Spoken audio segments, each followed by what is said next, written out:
মহারাজ, এত গভীর রাতে জঙ্গলে দাঁড়িয়ে আপনি কার জন্য অপেক্ষা করছেন মহারাজ? সেটা একটু পরেই জানতে পারবে। তোমার এত উতল হবার প্রয়োজন নেই, ঘুম পেলে ঘরে গিয়ে ঘুমিয়ে পড়ো। তা কেন মহারাজ? আমার জ্ঞান পিপাসু হৃদয় শুধু ওই একটু আপনার অপেক্ষার কারণ জানতে চাইছিল আর কি। আসলে অনেকক্ষণ ধরে ঠায় দাঁড়িয়ে অপেক্ষা করছি তো, তাই আর কি। ওই তো চলে এসেছে। চোখ মুখ তো কালো চাদরে ঢাকা, তা আপনি কে মশাই? প্রণাম বর্ধমান নরেশ। কৃষ্ণনগরের মন্ত্রী? ঠিক আছে ঠিক আছে, শোনো কৃষ্ণনগরের মন্ত্রী, আমি জানি তোমার বহুদিনের ইচ্ছে কৃষ্ণনগর রাজ্যের রাজা হওয়া, তাই তো? হ্যাঁ, কি আর করব বলুন, আমার সেই গুপ্ত ইচ্ছে সুপ্তই রয়ে গেল, কোনোদিন পূরণ হলো না। নবাব খাম্বাজরাজ কেউই কোনোদিন আমার মনের ইচ্ছে পূরণ করতে সাহায্য করলো না, তাই আপনার কাছে আসা। খালি হাতে বসে থাকলে সেই গুপ্ত ইচ্ছে শুধু সুপ্তই থাকবে না, কদিন পরে লুপ্ত হয়ে যাবে। শোনো কৃষ্ণনগরের মন্ত্রী, তোমার মতো আমারও বহুদিনের ইচ্ছে ওই সোনার রাজ্য কৃষ্ণনগরকে নিজের হাতে পাওয়া, কিন্তু কিছুতেই হচ্ছে না। তাই আমি একটা পরিকল্পনা করেছি। কি পরিকল্পনা? পরিকল্পনা ঠিক মতো খাটাতে পারলে ওই কৃষ্ণনগর হাতে পাবো, সেটা হবে আমার একটা অঙ্গরাজ্য। কি পরিকল্পনা বলুন বর্ধমান রাজ। শোনো, কৃষ্ণনগর রাজ্যকে বাগাতে গেলে তোমাদের দুটো পথের কাঁটাকে সরাতে হবে। কাকে কাকে বর্ধমান রাজ? দুজন তীক্ষ্ণ ক্ষুরধারী বুদ্ধিমান ব্যক্তি। শোনো শোনো, তুমি কালকে আপনি কোনো চিন্তা করবেন না, এই সব কাজে বিশাল পটু, যাকে বলে বড় খেলোয়াড়। ঠিক আছে, তুমি তোমার দাবার চাল দিতে থাকো, তারপর সুযোগ বুঝে আমিও মক্ষম চালটা দিচ্ছি। ঠিক আছে ঠিক আছে, আপনি আপনার কাজ শুরু করে দিন, আমিও কালকে রাজসভায় গিয়ে আমার কাজ শুরু করে দেব।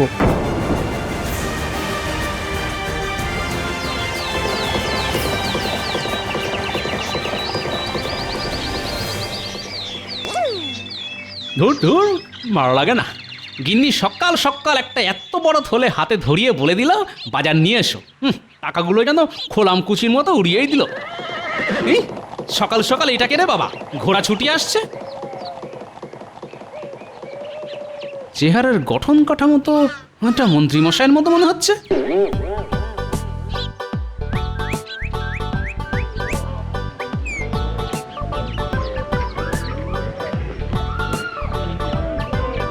কি ভাই, তোমার এই পটল তো সকাল সকালই পটল তুলেছে। আর কি করবো বলো তো গোপাল দাদা, দিনকাল তো খুব খারাপ, বাজারে একদম টাটকা সবজির আমদানি কমে গেছে গো। ঠিক আছে, বেছে বেছে একশের আধমরা পটল দাও দেখি। নেই মামার চেয়ে কানা মামাই ভালো, মরা পটলের চেয়ে আধমরা ভালো। তা কত দাম হলো? গোপাল দাদা গো, মাত্র 2 টাকা। হ্যাঁ, সে কি, এই টেসে যাওয়া পটল 2 টাকা? না না, অত দাম দিতে পারবো না, 1 টাকা দিচ্ছি। কি আর বলবো বলো, সকাল সকাল বউনি হয়নি তো, দাও দাও 1 টাকাই দাও।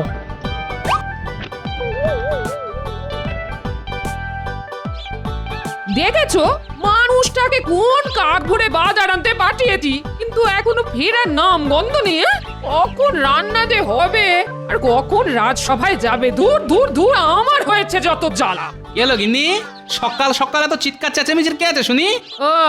ওই এতক্ষণে বাবুর সময় হলো বাজার থেকে বাড়ি ফেরার। হ্যাঁ, দেরি হবে না? এমনিতেই এই টাক ফাটা আগুন গরম, তার উপর বাজারেও আগুন দাম, দেরি তো হবেই। তা বাজার থেকে কি এনেছো দেখি? এই নাও ধরো। উমাই, কি কি সর্বনাশ! এ কি বাজার করেছো তুমি? কেন, কি আবার হলো? তুমি যা যা আনতে বলেছিলে তাই তাই এনেছি। আলু, পটল, লঙ্কা। পচা আলু, মোড়া পটল আর শুকনো লঙ্কা। মস্করা হচ্ছে নাকি আমার সঙ্গে? মস্করা? এইসব গরু ছাগলের খাবার তুমি সংসারের জন্য এনেছো? কি আর করবো বলো গিন্নি, বাজারে সবকিছুর যে আগুন দাম, তোমাকে এই দিয়েই রান্না করতে হবে, বুঝলে? বাবু আবার রাজসভায় চাকরি করে, তাতেই এই অবস্থা। যদি অন্য কিছু করতো তাহলে তো মনে হয় খেতেই পেতাম না। ধুর তোর। অত কথা না বাড়িয়ে তাড়াতাড়ি কিছু একটা রান্না করো, আমি স্নানে গেলাম।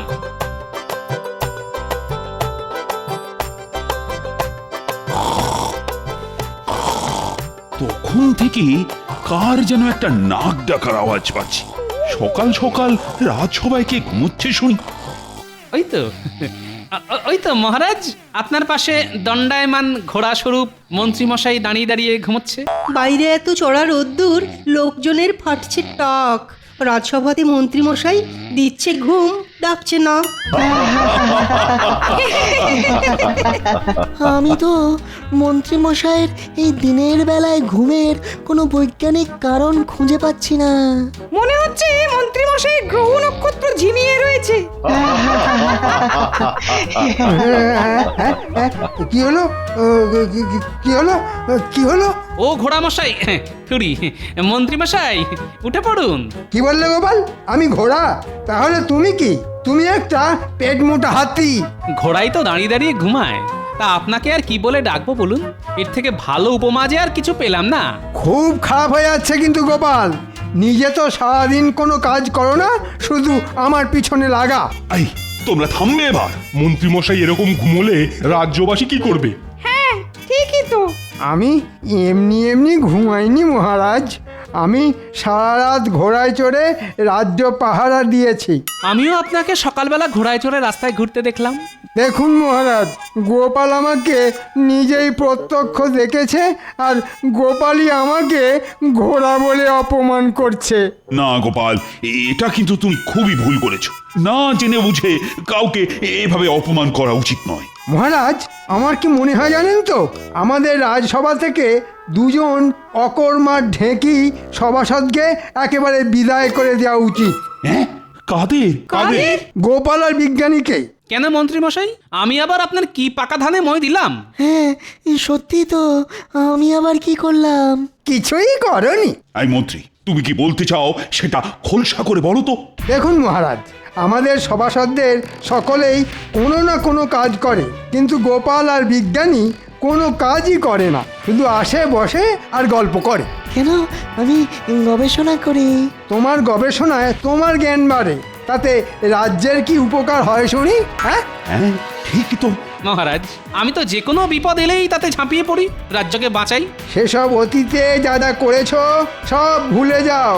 ভবিষ্যতে কি উপকার করবে তার কি ভরসা আছে? তা বলে রাজসভা থেকে তাড়ানোর কি যুক্তি? গোপাল, আমিও কিন্তু মন্ত্রীর সাথে একেবারে একমত। তুমি আর বিজ্ঞানী রাজসভায় কোনো কাজই করো না, আর তাই তোমাদের দুজনকে রাজসভায় রাখাই অনুচিত। আর সে কারণেই তোমাদেরকে আজ থেকে রাজসভায় ছুটি দিয়ে দিলাম। না না মহারাজ, এরকম করবেন না। বাড়িতে গিন্নি আছে, আমরা না খেতে পেয়ে মরে যাবো যে, আমাদের সংসারটা তো ভেসে যাবে। ওসব বলে আমার মন গলাতে পারবে না গোপাল। যেদিন তুমি আর বিজ্ঞানী তোমাদের দুজনের রাজসভায় থাকার গুরুত্ব প্রমাণ করতে পারবে, সেদিনই আবার রাজসভায় ফিরে আসবে, নইলে কিন্তু নয়। এ কি মহা ফাঁপড়ে পড়লাম রে বাবা। বিজ্ঞানী গোপাল অসহায় আজ, সামনে মহা ফাঁপড়, রাজসভার চাকরি হারিয়ে বেলবেতারা পাঁপড়।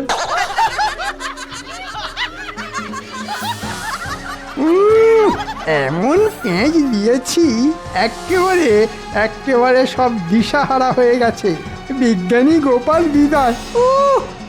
এখন শুধু মহারাজকে সরিয়ে আমাকে সিংহাসনে বসতে হবে। বাবা, আমি হলাম মন্ত্রী, সব সভাসদদের মধ্যমণি, আমি ষড়যন্ত্রী। আজকের মতো রাজসভা তাহলে এখানেই সমাপ্তি ঘোষণা করা হলো। এটা কিন্তু খুব খারাপ হলো মন্ত্রীমশাই। আমি যথেষ্ট সততার সাথে রাজসভার দায়িত্ব পালন করি, কিন্তু আপনি আজ আমাকে মহারাজের কাছে ছোট করলেন। আমি আর বলার কে গোপাল, সবই ওপরওয়ালার ইচ্ছে। জয় ঠাকুর, জয় ঠাকুর। গোপাল, আমার মনে হয় এ রাজ্যে বসে আর গবেষণা করা হলো না। কত কিছু ভেবেছিলাম, কিন্তু সব জলে চলে গেল গোপাল। চলে আসুন বিজ্ঞানী, বেশি কথা বাড়িয়ে লাভ নেই। ভাগ্যে থাকলে আমরা নিশ্চয়ই আবার সসম্মানে রাজসভায় ফিরে আসতে পারবো। হ্যাঁ, চলো চলো গোপাল, চলো।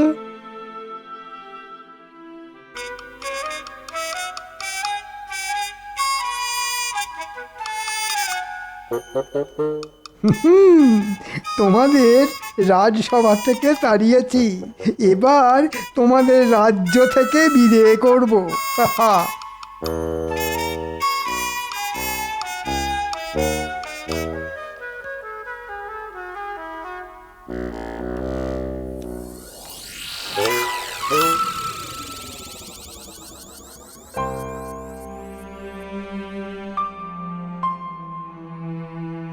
বলি তোমার কি হলো? সেই রাজসভা থেকে এসে বসে আছো তো বসেই আছো, তোমার নাম গন্ধ নেই। আর কি বলবো বলো গিন্নি, এখন থেকে তো বসেই থাকতে হবে। বসে থাকতে হবে মানে? রাজসভার চাকরিটা চলে গেছে গিন্নি। তোমার মাথাটা কি একেবারে খারাপ হয়ে গেছে নাকি? না গো না, মাথা আমার খারাপ হয়নি, যা বলছি সত্যি বলছি। আমার আর চাকরি নেই গিন্নি, যে কটা জমানো টাকা পয়সা আছে সব মনে হচ্ছে এবার ভেঙে খেতে হবে। দূর দূর দূর, কি যে সংসারে এসে পড়েছি আমার কপাল জানে, আজকে আমাকে এই দিনও দেখতে হলো।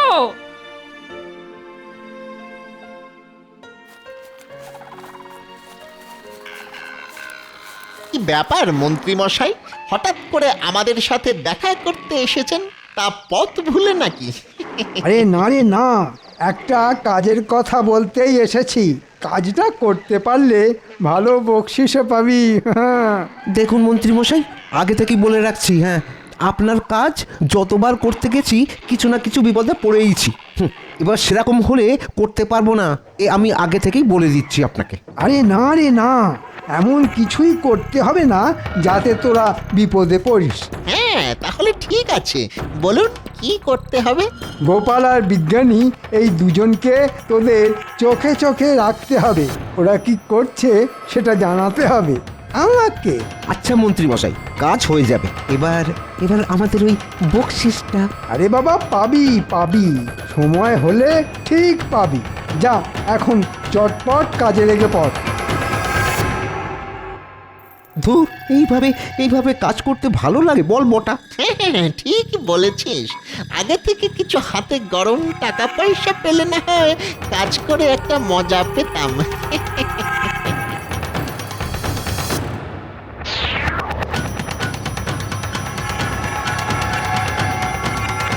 ওরে বটা, গোপাল তো ওই বিজ্ঞানীর বাড়িতেই ঢুকছে রে, আমাদের খাটুনিটা কমে গেল। হ্যাঁ, তা যা বলেছিস। তা ঘটা, তুই চট করে মন্ত্রীমশাইকে ডেকে নিয়ে আয়, আমি ততক্ষণ ঝোপের আড়ালে বসে সব কিছু নজর রাখছি। ঠিক আছে, এই যাব আর এই আসবো। হ্যাঁ। কি গো বিজ্ঞানী, কি করছো?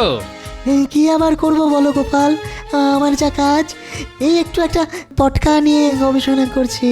হ্যাঁ, সে কি গো বিজ্ঞানী?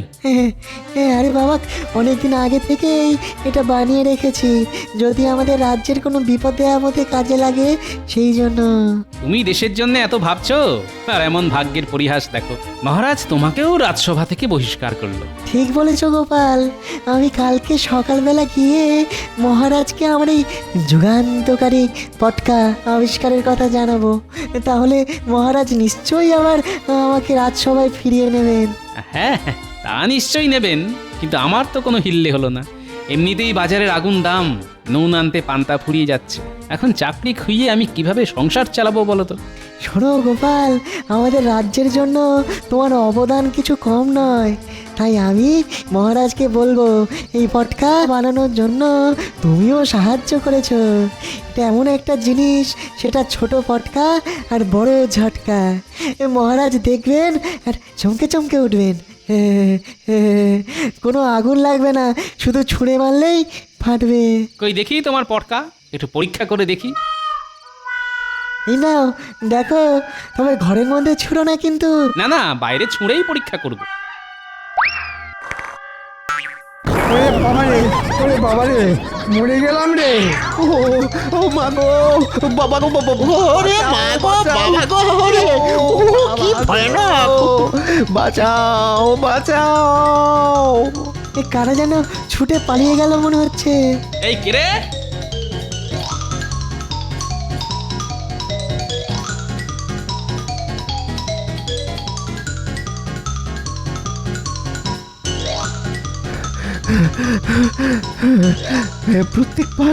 প্রত্যেকবার আপনার সাথে এসে কোনো না কোনো বিপদে পড়েই যাই। ঠিক আছে ঠিক আছে, তোরা বাড়িতে যা, বাড়িতে যা। এবার গোপাল আর বিজ্ঞানী যা ব্যবস্থা করার আমি করব। যা যা, বাড়িতে যা, বাড়িতে যা।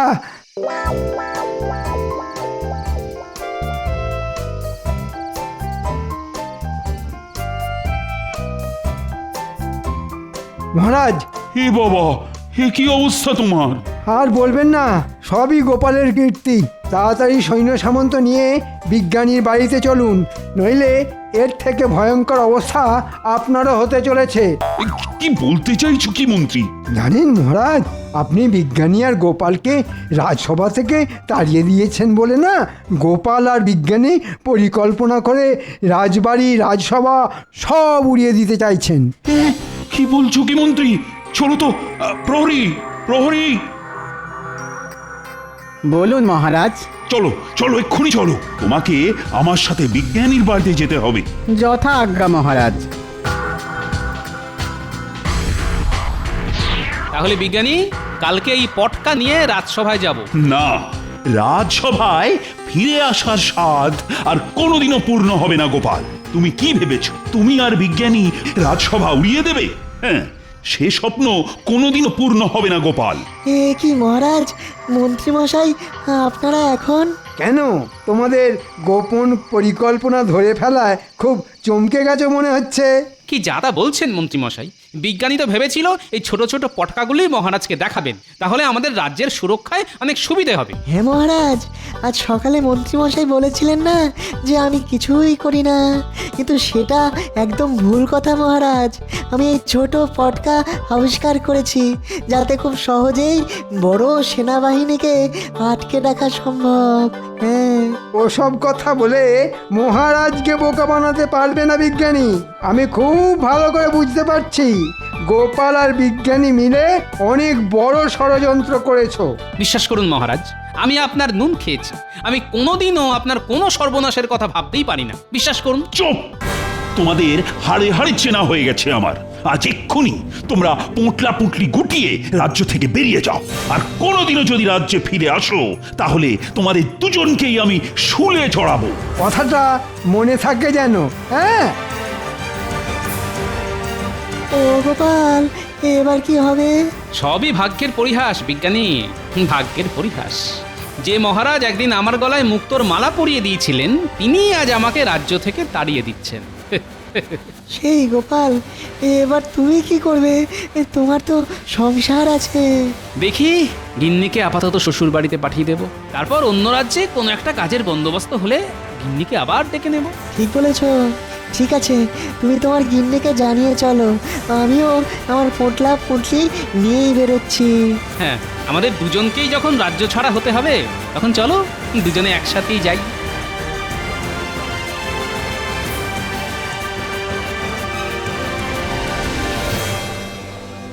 আর বেশি পথ নয় বিজ্ঞানী, এই গুহার রাস্তা পেরোলেই আমরা কৃষ্ণনগর রাজ্যের পশ্চিম সীমানা পেরোবো। ও ও, সেই তখন থেকে হেঁটেই চলেছি, পাটা যেন আর চলছে না।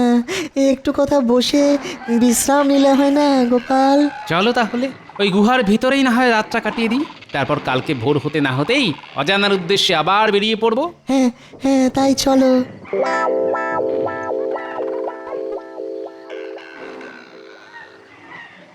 মন্ত্রী, আর শুধুমাত্র এই গুহাটা পেরোতে পারলেই আমরা কৃষ্ণনগরের সীমান্তে প্রবেশ করব। তারপর এই কৃষ্ণনগর রাজ্য হবে আমাদের। আস্তে আস্তে বুঝি, আস্তে, কেউ যেন জানতে না পারে আমরা অতর্কিতে কৃষ্ণনগর আক্রমণ করছি। সর্বনাশ বিজ্ঞানী, এসব কি আমরা নিজের চোখে দেখছি? হ্যাঁ গোপাল, কৃষ্ণনগরের সামনে সমূহ বিপদ, আর বিপদ থেকে রক্ষা পাওয়ার অস্ত্র আছে আমার কাছে। হ্যাঁ সত্যি বিজ্ঞানী? হ্যাঁ গোপাল, তবে এই দেখো তার খেলা। পালাও পালাও পালাও পালাও, শিগগির পালাও দেখি সব বোমা ছুটতে কেন? মহারাজ, ভালো কথা বলছি, ফিরে চলুন। আমরা অন্য কোনো সময় আবার কৃষ্ণনগর আক্রমণ করবো খন। এখন কেটে পড়ুন, পালাও। আচ্ছা বিজ্ঞানী, তোমার আবিষ্কারের একটা উড়ন্ত জুতো ছিল না, সেটা সাথে এনেছো? হ্যাঁ এনেছি তো, এই নাও। বিজ্ঞানী, তুমি মহারাজের কাছে চলো, আমিও ওই ব্যাটা দুটোকে তুলে নিয়ে যাচ্ছি।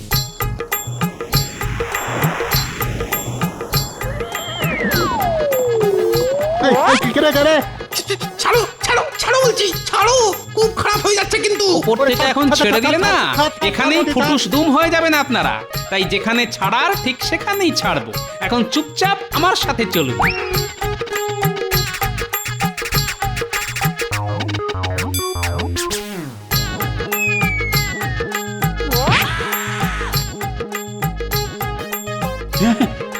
গোপাল, এখানে উড়ে উড়ে আপনার অগোচরে এই বর্ধমান রাজা, মন্ত্রী আর সেনাদল সবাই মিলে আমাদের রাজ্য আক্রমণ করে। তখন আমি আর গোপাল মিলে আমার বানানো বোমা দিয়ে ওদের আক্রমণ ঠেকাই।